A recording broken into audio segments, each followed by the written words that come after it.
আজকে আমরা জানবো সেপ3 200 mg ক্যাপসুল সম্পর্কে, যার মূল উপাদান হলো সেফিক্সিম। ওষুধটির উপকারিতা। সেপ3 মূলত একটি অ্যান্টিবায়োটিক যা ব্যাকটেরিয়া দ্বারা সৃষ্টি বিভিন্ন ইনফেকশন জনিত রোগে ব্যবহার করা হয়, যেমন শ্বাসনালীর ইনফেকশন, ব্রঙ্কাইটিস বা নিউমোনিয়া দূর করতে ওষুধটিকে ব্যবহার করা হয়। নাক, কান ও গলার ইনফেকশনে ওষুধটিকে ব্যবহার করা হয়। মূত্রনালীর ইনফেকশনে ওষুধটিকে ব্যবহার করা হয়। টাইফয়েড জ্বরে ওষুধটিকে ব্যবহার করা হয়। ত্বক ও নরম টিস্যুর ইনফেকশনে ওষুধটিকে ব্যবহার করা হয় ইত্যাদি। ওষুধটি খাওয়ার নিয়ম। সাধারণত ডাক্তারি পরামর্শ অনুযায়ী দিনে 2 বার সকালে এবং রাত্রে ওষুধটিকে খেতে হয়। খাবারের আগে বা পরে খাওয়া যায়। নির্দিষ্ট কোর্স শেষ করতে হবে, মাঝপথে বন্ধ করা যাবে না।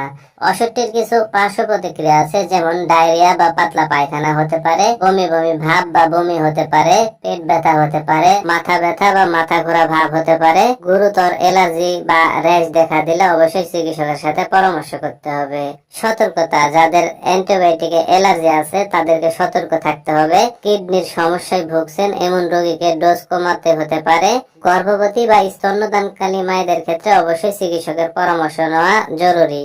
ভিডিওটি ভালো লাগলে লাইক করুন, শেয়ার করুন আর চ্যানেলটি সাবস্ক্রাইব করে আমাদের পাশে থাকুন। ধন্যবাদ সবাইকে।